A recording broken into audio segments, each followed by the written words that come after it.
என்னடா நீ வாயில வெத்தலை போட்ட மாதிரி பேசுற அப்படின்னு சொல்லிட்டு கிண்டலா சொல்லி கேள்விப்பட்டு இருப்போம். இன்னும் சொல்ல போனா கிளவி மாதிரி வெத்தலை போட்ட மாதிரி லொட லொடன்னு பேசாதடா அப்படின்னு சொல்லுவோம். ஆனா வெற்றிலை சாப்பிட்றனால நமக்கு எவ்வளோ நன்மை இருக்குன்னு தெரியலங்க. பிரியாணி சாப்பிட்டா பீடா போடணும்ப்பா, நான்வெஜ் சாப்பிட்டா பீடா போடணும் அப்படின்னு நம்ம சொல்கிறோம். அதே மாதிரி பழகவும் செய்கிறோம். ஆனால் நம்ம பாட்டிலாம் சும்மாவே வெத்தலையை போட்டு மென்று துப்பும்போது நம்மளே நிறைய தடவை சொல்லியிருப்போம், சும்மா வெற்றிலை போடாத அப்படின்னு நம்ம சொல்லியிருப்போம். ஆனால் வெற்றிலை போடுறதுனால இவ்வளோ நன்மை இருக்கா அப்படின்னு சொல்லிட்டு நீங்களே ஆச்சரியப்பட போகிறீங்க. அதை பற்றி தான் நம்ம இந்த வீடியோவில் பார்க்க போகிறோம். இந்த மாதிரி ஹெல்த்தி டிப்ஸ்லாம் நம்ம தெரிஞ்சுக்கணும் அப்படின்னு நினச்சிங்கன்னா மறக்காமல் நம்ம சேனலை சப்ஸ்கிரைப் பண்ணிவிட்டு வீடியோவை பாருங்க.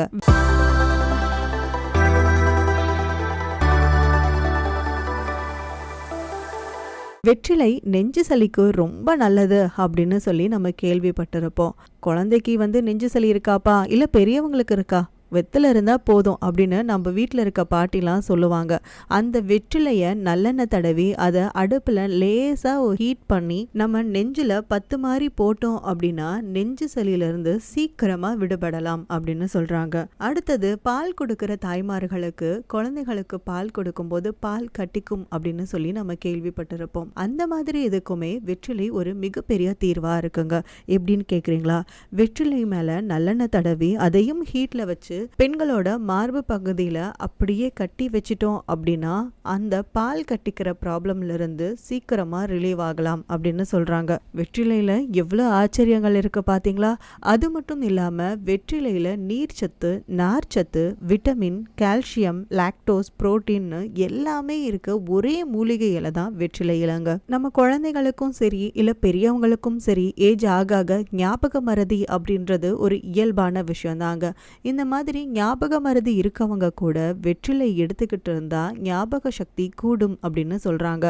அடிக்கடி தலைவலி வருதா, ஐயோ என்னால இந்த பெயினை தாங்கவே முடியலப்பா அப்படின்னு நீங்க இருக்கீங்களா? அப்போ கண்டிப்பா இந்த டிப் உங்களுக்கு தாங்க. வெற்றிலைய தீயில வாட்டி 2 நெத்தி பொட்டுலையும் வச்சுக்கிட்டோம்னா உடனே சரியாயிடும் அப்படின்னு சொல்றாங்க. வேற என்னெல்லாம் வெற்றிலை செய்யும்னு பார்த்தா ரொம்பவே ஆச்சரியமான விஷயங்கள் எல்லாம் இருக்குங்க. வெற்றிலையை ஓபன் பண்ணி அதுக்குள்ள ஒரு 4 மிளகு வச்சு சாப்பிட்டோம் அப்படின்னா நம்ம உடம்புல இருக்க எல்லா நச்சு பொருளும் உடனே வெளியில வந்துடும் அப்படின்னு சொல்றாங்க.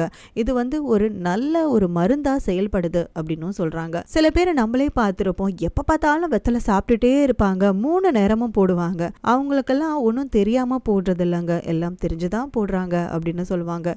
ஏன் அப்படின்னு கேட்குறீங்களா? காலையில வெற்றிலை போடுறவங்க பார்க்க அதிகமா வச்சு போடுவாங்களாம்.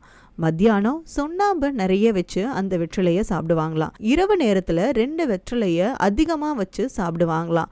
இது எல்லாமே ஒரு மருத்துவ காரணங்கள் அப்படின்னு சொல்றாங்க. நைட் எதுக்காக 2 வெத்தலையை சேர்த்து போடுறாங்க அப்படின்னா நம்ம பாடியில இருக்க நச்சுத்தன்மை எல்லாமே இது சரி பண்ணிடும் அப்படின்னு சொல்றாங்க.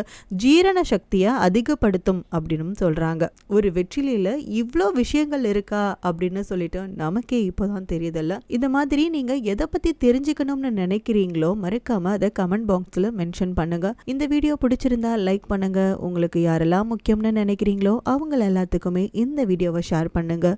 இது வரைக்கும் நம்ம சேனலை சப்ஸ்கிரைப் பண்ணலைன்னா மறக்காம சப்ஸ்கிரைப் பண்ணிருங்க.